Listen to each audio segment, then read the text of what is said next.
Bom dia, então na aula de hoje nós iremos falar sobre amido e pectina, tá? Então, são polissacarídeos presentes nos alimentos, né? E que aí faz parte da matéria de carboidratos. Então, quando a gente fala do amido, a gente está falando de um produto, né, que é encontrado nos vegetais e tem função de reserva, tá?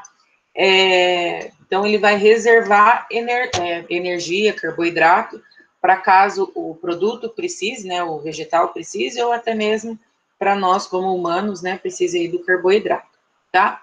E aí, a gente consegue obter o amido de alguns cereais, tá? Principalmente os amidos comerciais, que a gente conhece aí várias marcas bastante específicas, né, que a gente até chama o amido muitas vezes pelo nome da marca, mas a gente pode tirar o amido do milho, do trigo, do arroz, da batata, do inhame, tá? E ele tem grande importância na produção de alimentos porque ele pode ser utilizado como ligante, então ele vai ligar ali as fases da formulação que eu estou fazendo, pode estabilizar a espuma para que continue o produto com espuma, tá? Como agente de envelhecimento do pão, para que o pão não envelheça, como gelificante, então, para produzir gel, como umectante, para deixar o produto úmido, para estabilizar, não ter ali, por exemplo, em doces. Quem nunca viu, por exemplo, um mousse, né? Você faz o mousse e depois sobra, depois de um dia, 2 dias, acaba liberando ou separando a fase aquosa, né? Então, ele pode ser utilizado para estabilizar esse produto, né, para que não libere essa água, por exemplo. Pode ser utilizado também como texturizante, então, para deixar uma textura melhor, e como espessante, tá, para tornar ele mais espesso. Então, por exemplo, um molho, né, que a gente faz, por exemplo, para estrogonofe, às vezes ficou muito aquoso, a gente pode utilizar o amido para ele ficar com uma característica mais de creme, tá? Então, ele é bastante utilizado aí em diversos produtos. Além dessas características boas que a gente tem, acaba-se muitas pessoas utilizando o amido, tá, gente? Para, por exemplo, utilizar menos matéria-prima cara, né? Então, a gente tem, por exemplo, os requeijões, né? O requeijão, ele é feito à base de leite, de queijo, né? Mas quando a gente fala do caso... Nossa, não tô gravando, não. Ah, não, tô sim. Quando a gente fala, por exemplo, desde de utilizar leite, utilizar queijo, ele acaba utilizando amido, acaba se adicionando amido para não utilizar tanto leite, tanto do queijo, tá? Então, isso acaba auxiliando também na diminuição do custo de produção desses alimentos. Então, o amido, né, ele é bastante diferente, tá, de outros carboidratos que estão presentes na natureza, porque ele tem partículas bastante complexas, que a gente chama de grânulos, tá?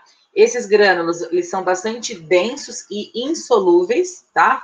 Mas insolúveis aonde? Normalmente em água fria, tá? Em água quente nós conseguimos solubilizar ele. Sua hidratação é quase nenhuma em água fria, então se eu pegar o amido e colocar na água fria, gelada, normalmente vai formar um monte de grumos, né? E aí além disso, ele vai formar soluções de baixa viscosidade, então vai ser pouco viscoso, tá? Mas quando eu utilizo aí em altas temperaturas ou submetidas ao calor, eu já consigo transformar essa suspensão, né, água mais amido, por exemplo, eu coloco no calor, ele já vai deixar bem mais denso, ele vai formando ali um gel, tá?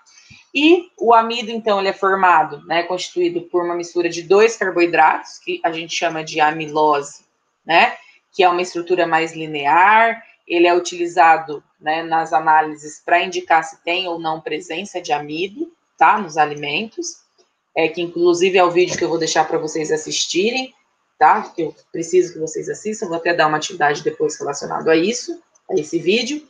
E a amilopectina, que normalmente é essa aqui, ó porque que ela é ramificada, tá vendo?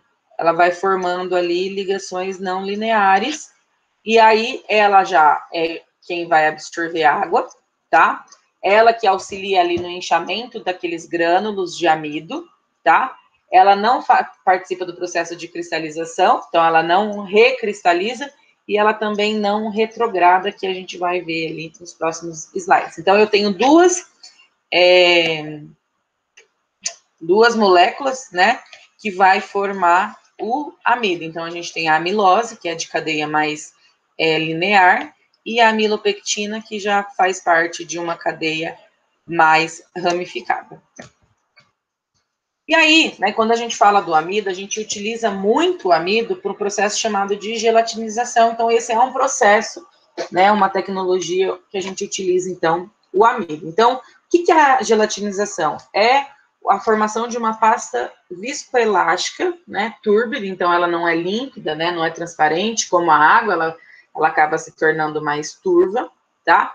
E quando está em concentrações altas, tá, em grande quantidade de amido, em pouca quantidade de água ou de líquido, ele já vai formar um gel bastante elástico e opaco também, tá?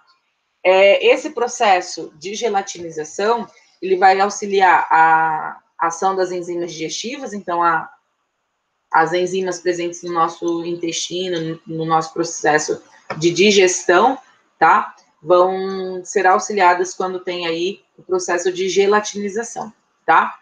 Quando a gente aquece essa solução, água mais amido, tá?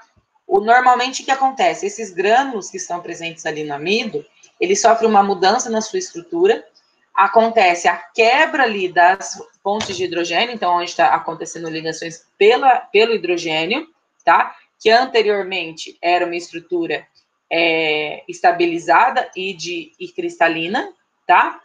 Então ela faz a alteração ali desse grânulo, tá? E aí isso sempre vai ser diferente, tá? Para cada tipo de amido.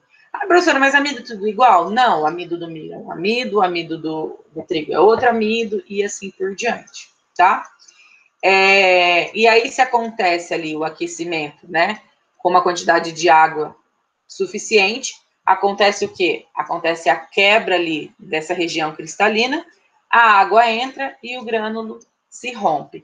Então, aqui a gente tem exemplo de 3 amidos, tá? Esse daqui é o gel de amido dente, tá? Que tem o maior teor de amilose. Nessa figura, né, que a gente vai ter ali basicamente só amilopectina, tá? Ele já é o gel de amido do milho, o Axe, que é aquele carboidrato que muita gente tem utilizado para malhar, para ir para academia, para obter energia, para ser gasta no treino, tá? E aqui, o último, a gente tem o gel da fécula de mandioca, tá? Que tem um teor intermediário de amilose, tá? Então, aqui são 3 exemplos de processo de gelatinização do próprio amido, só que de tipos diferentes de amido. Então, a gelatinização completa, tá, do amido só vai acontecer quando o meio tem água em grande quantidade, tá? Então, quando eu faço ali o processo, né, que todos os grânulos que a gente tem ali presente de amido consegue absorver água, né? Então, eu preciso ter água em quantidade suficiente ou em uma grande quantidade. E quando eu falo, por exemplo, do processo de produção de um pão que eu adiciono amido, tá? Isso normalmente não acontece. Normalmente essa gelatinização não é total, ela é parcial por causa da presença do trigo, da presença de outros ingredientes que estão ali presentes na massa. E aí, né, a gente tem um processo que quando, né, vai passando o tempo, a diminuição da temperatura, que pode acontecer tanto pelo resfriamento ou pelo congelamento, tá? O que vai acontecer? Essas cadeias de amido, da amilopectina, da amilose, elas vão interagir entre si, né? Vão se unir, tá? E, consequentemente, elas fazem com que a água saia, tá? Então, aqueles amidos que tinham absorvido água, eles acabam expulsando uma certa parte dessa água e acontecendo a cinerese, tá? O que é a cinerese? É esse processo de liberação da água desse processo que foi utilizado ali, o amido. Então, por exemplo, aqui a gente tem o exemplo de um carboidrato, de um produto que tinha amido, tá? Então, vocês estão vendo isso daqui, ó? é como se fosse um soro, né? Mas é ali a água que saiu daquele produto por causa do processo chamado de cinerese. Aqui a gente tem uma geleia que também libera água, tá? E aqui a gente tem um doce em compota, que também, tá vendo aqui embaixo, ó, que tá mais límpido? Aqui esse processo aqui foi que liberou água, e aqui é onde tem o processo, né, que não tem liberação de água. Então, eu consigo utilizar o amido, tá, para que não aconteça esse processo, que é o que muitas empresas, indústrias de produção de alimentos utilizam para que não aconteça essa liberação dessa água, principalmente em doces, tá? Aí a gente tem um outro processo que acontece, é uma outra mudança, né, que se chama retrogradação do amido, tá?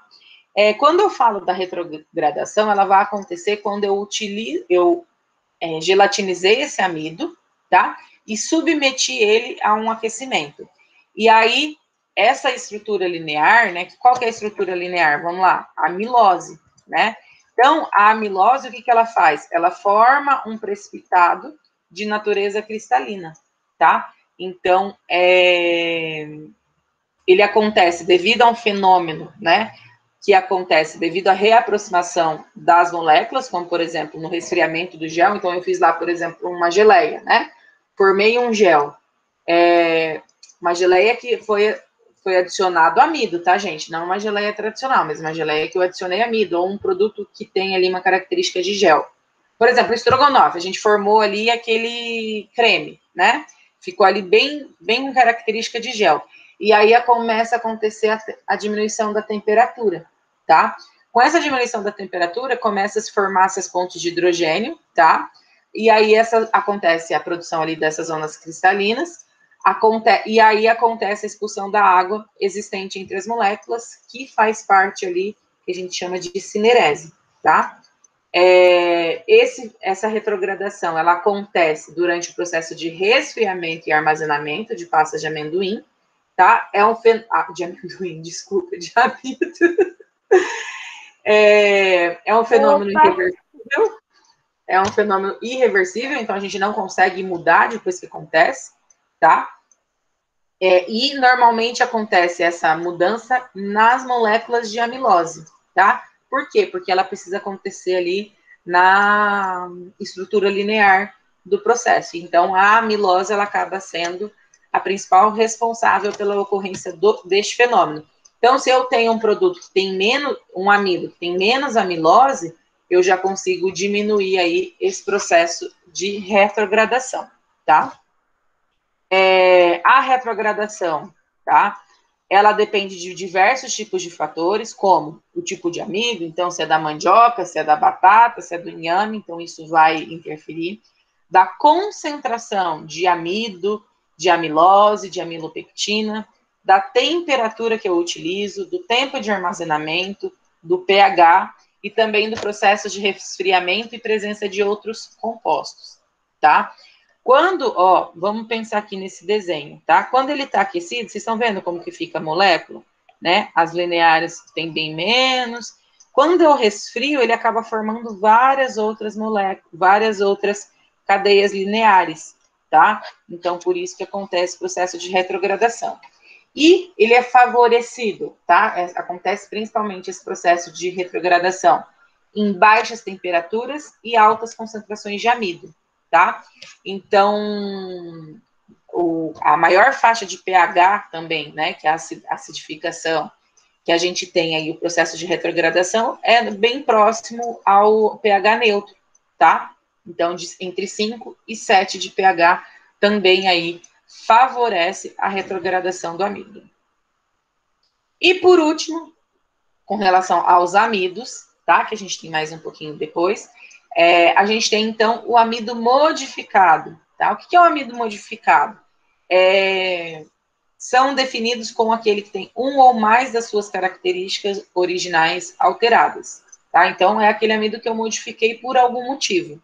E aí, quando eu falo desse amido modificado, ele é bastante importante, por quê? Porque ele me permite obter outros produtos de grande importância na indústria, tá? Então, o amido, ele pode ser utilizado para alterar ou controlar textura, aparência, umidade, consistência e estabilidade no tempo de validade do produto, que é o que eu comentei lá no primeiro ou segundo slide, tá?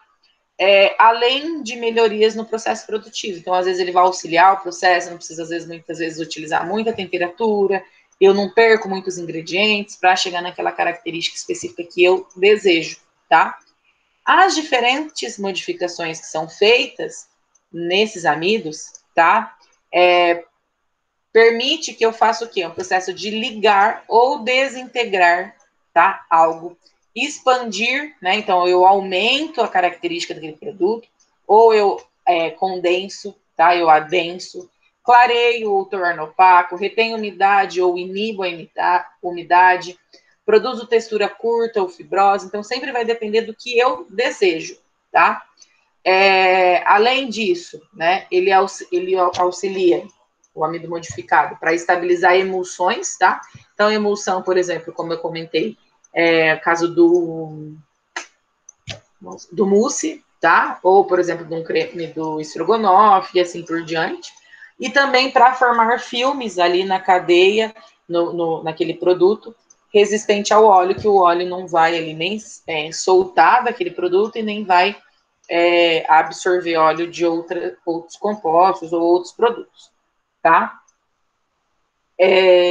O amido também pode ser utilizado para auxiliar processos de composição de embalagens, tá? Então, hoje em dia, a gente tem embalagens, sabe aquelas embalagens, por exemplo, que segura a carne, que parece um isopor, o próprio plástico que passa por cima desses isoporzinhos, essas bandejas de isopor, podem ser produzidas a partir do amido, tá?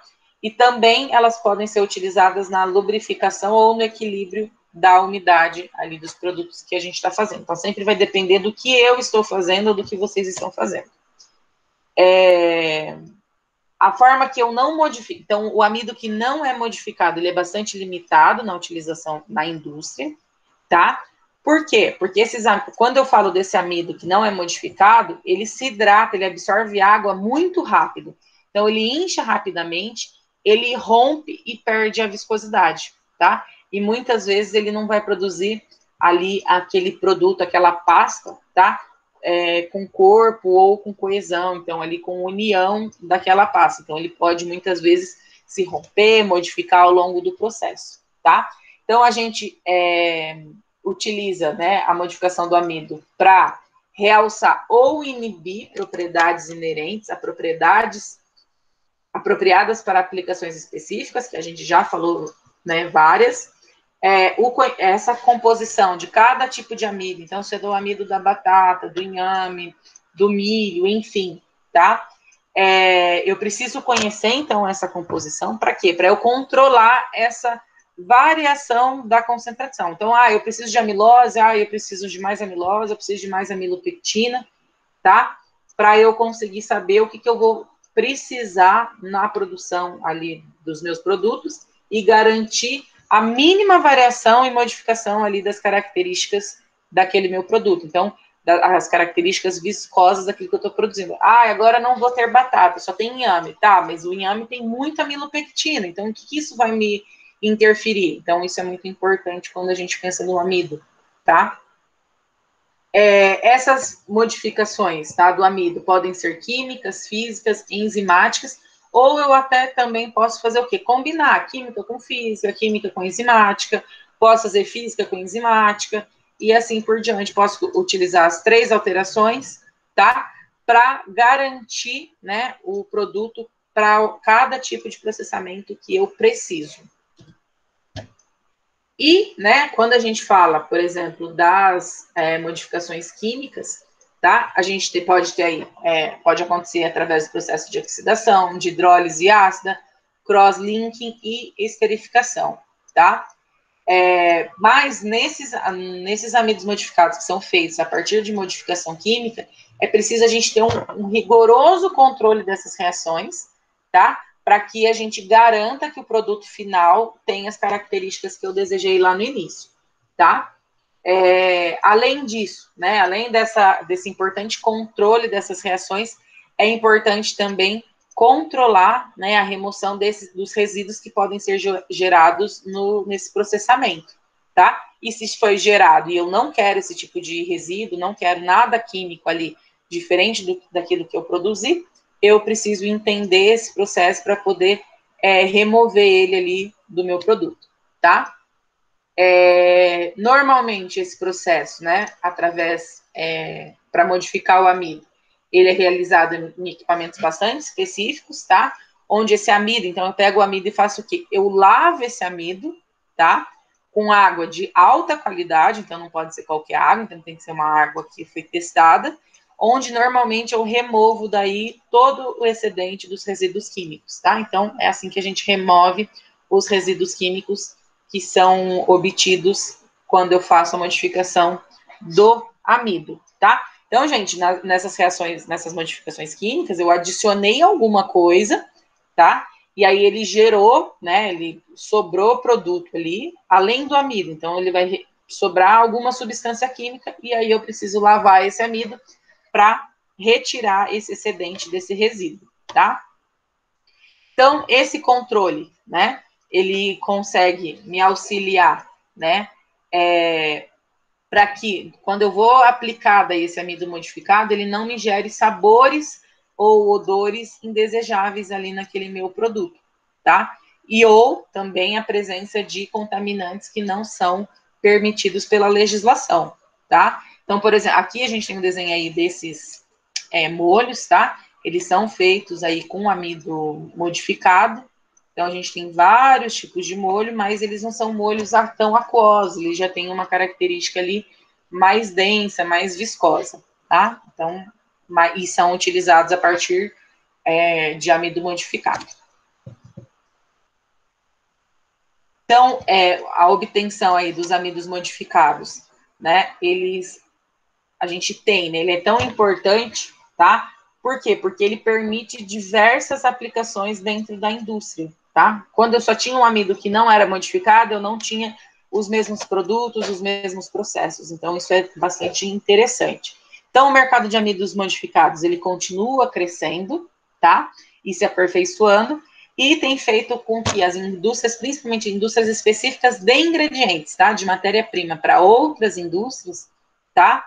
Desenvolvam outros tipos de amidos para atender a especificidade de cada segmento. Então, eu vou ali fazendo testes, mais testes, e vou conseguindo falar, ó, esse amido de inhame, ele me garante isso, isso, isso e isso. Tá? Daí você não precisa usar temperatura, enfim. Então, tudo isso a indústria de ingredientes vai estudando para garantir aí outros produtos para a indústria de alimentos, tá? E aí é muito importante, tá, gente, quando eu falo do amido modificado, conhecer o processo produtivo, em qual amido eu vou, de qual amido que eu vou utilizar. Então, eu preciso saber o que eu vou produzir. Eu vou produzir pão. Então, qual que é o processo produtivo desse pão? Beleza. Mas entender esse processo, não saber só, recebi, limpei, descasquei, coloquei na maceira, não é só isso, mas entender o processo ali, as reações químicas que estão envolvidas e tudo aquilo que está envolvido ali para produzir algum tipo de produto, tá? Por quê? Porque traz normalmente ganhos na aplicação desses amidos e até mesmo na compra desses amidos, você saber qual é o produto certo para demanda que existe ali na produção daquele alimento, tá? Por mais específico que seja. Então, por exemplo, eu tenho ali, a gente está falando aqui, aqui a gente tem o exemplo de um pão de queijo e de polvilho, né? Biscoitinho de polvilho. O polvilho, ele é um amido modificado. Às vezes a gente já conhece como polvilho e nunca imaginou isso, mas ele é um amido modificado. Então, e ele me dá uma característica específica. Então, para eu fazer pão de queijo, às vezes eu vou usar um polvilho. Para eu fazer o biscoito de polvilho, eu vou utilizar outro polvilho. Eu vou utilizar polvilho para fazer um outro produto. E aí, às vezes, eu não vou usar o polvilho azedo, vou usar o polvilho doce, e assim por diante, tá? E aí, a gente vai ver um vídeo de 3 minutinhos, tá? Que vai falar um pouquinho sobre os amidos modificados. É bem rapidinho, é engraçadinho o vídeo, tá? Deixa eu só parar a apresentação. Vou começar outra. Só um pouquinho, tá?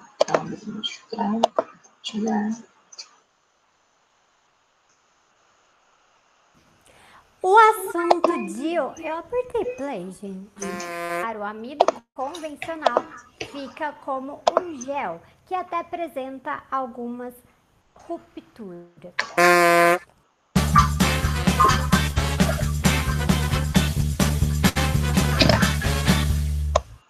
O assunto de hoje é amido modificado. Amido modificado. Calma, a palavra é feia, mas não é isso que vocês estão pensando. O amido modificado está numa série de alimentos que você compra no supermercado. Molho de tomate, iogurtes, molhos, requeijão, enfim, muitos produtos mesmo utilizam o amido modificado. E hoje eu vou mostrar para vocês o que é o amido modificado. O amido modificado, ele sofre uma modificação para que ele possa aguentar altas temperaturas, baixas temperaturas, diferenças de pH, muito ácido ou muito básico, para que ele continue estável. Eu vou mostrar para vocês a diferença entre o amido convencional que a gente usa em casa e o amido modificado. E o que aconteceria se o amido convencional fosse usado nos produtos que você compra aí no supermercado? Ao dissolver em água, ambos os amidos eles têm comportamento muito similares. Mas vamos ver o que acontece quando eu aplico altas temperaturas e baixas temperaturas? Quando a gente aplica calor juntamente com o amido já hidratado, ele forma um gel. E a primeira grande diferença que a gente dá para notar já é na coloração.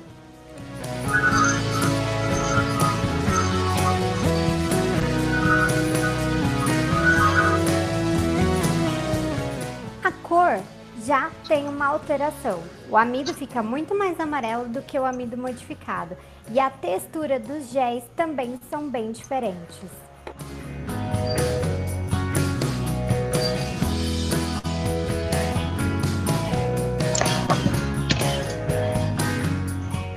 O amido modificado forma um gel uniforme e fácil de trabalhar, não endurecendo.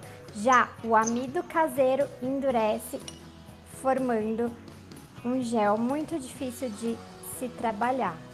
Quando a gente aplica baixas temperaturas, a mesma modificação é observada. O amido convencional fica amarelado, enquanto que o amido modificado mantém a sua cor, ficando estável durante o congelamento. Vamos ver agora como eles se comportam no processo de descongelamento.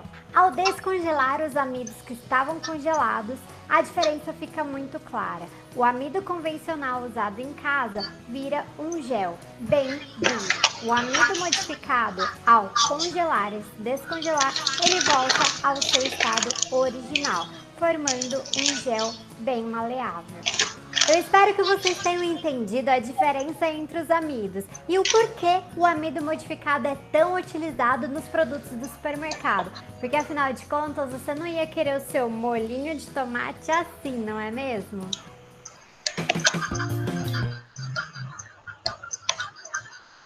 Então, gente, quando a gente fala aí do amido modificado, é bastante interessante, né, essas características. Eu acho que esse vídeo elucida bastante daí, a gente consegue visualizar o que está acontecendo, né?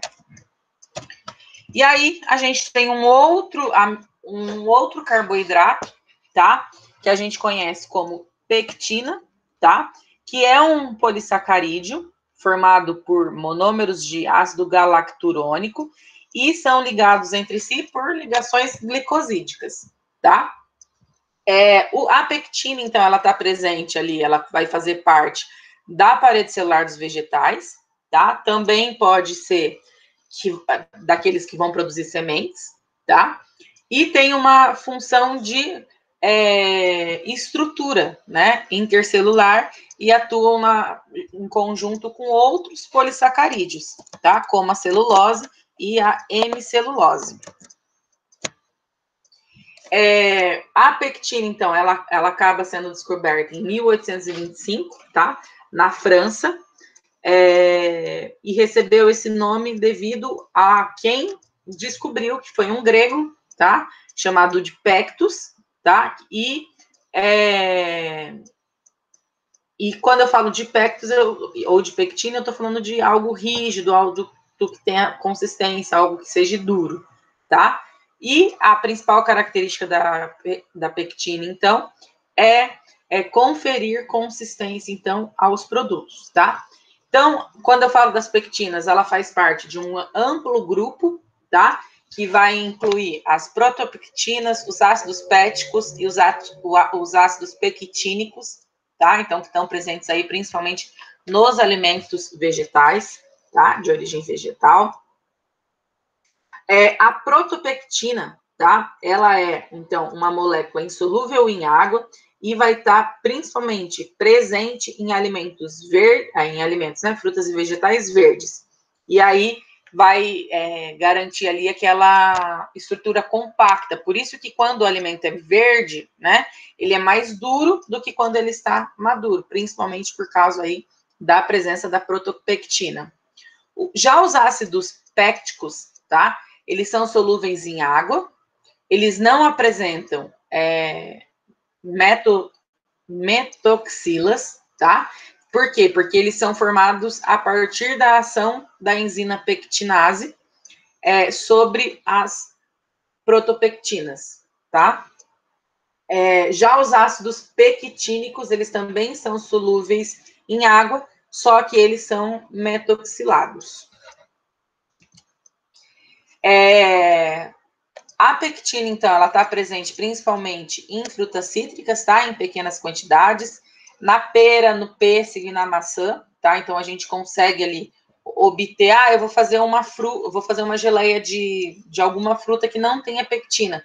Eu posso daí pegar a pectina desses tipos de alimentos, tá? Das frutas cítricas, da pera, do pêssego e na maçã. Bastante gente acaba usando da própria maçã, porque ela acaba adoçando e também forma ali o gel que a gente precisa no caso das geleias. A pectina, então, ela tem um poder muito grande de geleificar, tá? O que é isso? Ela consegue formar gel quando em contato com o açúcar, tá? Então, normalmente a gente chama ali de açúcar gelificante, tá? E dentro da indústria de alimentos, ele acaba sendo utilizado como a pectina, né? Ela acaba sendo utilizada como espessante ou como emulsificante na produção de alimentos. Para fins comerciais, tá? Para a gente, não sei se alguém já comprou pectina em casa de sorvete, de ingredientes, tá? Normalmente ela é produzida a partir das cascas de laranja ou da polpa de laranja ou até mesmo das maçãs, tá? Então é obtido ali por esses produtos, porque são mais baratos e porque tem uma quantidade razoável, tá? E aí a gente utiliza a pectina quando? A gente utiliza a pectina principalmente na produção de geleias, tá? Compotas, sorvetes, recheios de chocolate, sucos de fruta e em alguns medicamentos, tá? Então a gente consegue utilizar ela aí numa grande quantidade de produtos, tá? Então todo aquele produto que eu preciso que tenha essa formação de gel, normalmente eu posso utilizar aí a pectina, tá? Se eu não puder utilizar o amido, eu posso daí utilizar a pectina. Então, ela é um composto bastante importante no processo de digestão também, tá? Por quê? Porque ela auxilia o processo de síntese ou de quebra ali, de absorção das proteínas e lipídios e auxilia na absorção dos carboidratos pelo organismo. Não que ela melhore daí a absorção de carboidratos, na verdade, ela faz com que a gente absorva só o necessário, tá? E o restante ela se une ali com as fezes para que a gente possa eliminar ali através das fezes, tá? Ela trabalha como se ela fosse uma fibra alimentar, tá? E aí, em conjunto com a água, ela vai absorvendo ali a gordura e auxiliando para que não aconteça a absorção dessa gordura e o armazenamento e que a gente consiga eliminar ali a gordura, o carboidrato, a proteína que a gente não necessita na nossa alimentação ou na nossa absorção, tá?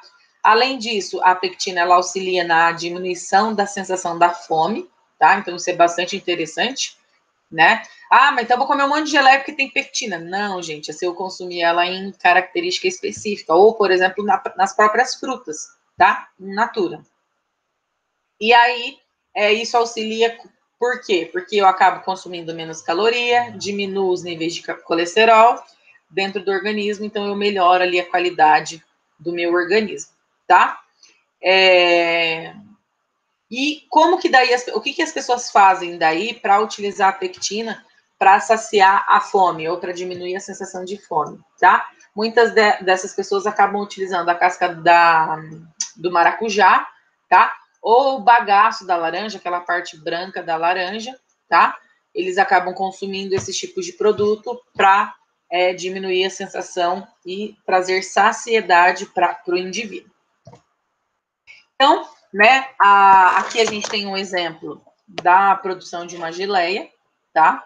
Então, essa resistência da geleia, né, sempre vai depender, a resistência, né, sempre vai depender da porcentagem de pectina, tá? Então, quanto menos ácida for, quanto mais ácida for a minha geleia, normalmente mais dura ela é, tá? Quanto maior o porcentagem de açúcar, possivelmente eu vou ter a formação de cristais. Então, o ideal seria ficar ali no intermediário, tá? E dependendo da porcentagem de pectina, eu vou ter ali uma estrutura adequada para aquela minha geleia, tá? Então, normalmente, 1% de pectina com relação à minha formulação, tá? Então, isso tudo vai interferir ali na produção da formação da geleia, né? Então, sempre eu utilizo pectina, eu sempre vou avaliar, né, a formação de uma geleia através da combinação de pectina, açúcar e rigidez, né? Então, quão rígido ela vai ser e tudo mais. Então, eu não quero que ela seja rígida, que eu pegue ela lá no potinho e vou passar no pão e eu não desliza. Eu quero que ela seja maleável, mas que ela tenha ali a formação de um gel, tá? Quando a pectina ela tá na presença de açúcar, tá? De 60% a 65% de açúcar e um pH de 2 a 3,5, eu tenho a formação de um gel bastante estável, tá? Já quando eu falo da geleia dietética, que normalmente é as que não tem açúcar, tá? Eu preciso trabalhar daí o quê? A quantidade de pectina, o pH e o teor de sólidos do produto, que eu vou obter como? Normalmente eu obtenho a partir da própria fruta que eu estou utilizando para fazer aquela geleia. Então, é bastante complicado encontrar o ponto de geleificação dessas geleias. Mas eu posso olhar aqui, por exemplo, nesse quadrinho aqui do lado esquerdo, e entender, tá, eu não tenho muita porcentagem de açúcar, mas se eu coloco ali menos, se eu trabalho com um pH menor, eu já consigo ter uma geleia mais dura, e aí se eu trabalho com uma quantidade maior de pectina, eu tenho uma estrutura melhor. Então, eu vou fazendo ali o jogo, como se fosse, né, um joguinho, vou aumentando uma coisa, diminuindo outra, para garantir ali a resistência daquela minha geleia, tá? A consistência e textura desses produtos, né, dietéticos que não têm a presença de açúcar, tá? Eu posso garantir essa consistência através da aplicação dos adoçantes, tá? Dos edulcorantes. Por quê? Porque eles acabam trazendo algumas características bastante próximas do açúcar, como a doçura e a própria textura do alimento. Então, eu tenho hoje em dia uma gama de adoçantes que a gente poderia falar, tá? Que vai me trazer características bem próximas do açúcar, e aí eu consigo ter uma geleia com uma consistência e textura bem próxima daquela que eu faço quando eu utilizo açúcar, tá bom? Então, a aula de hoje foi isso, tá? Então, sobre o amido e pectina.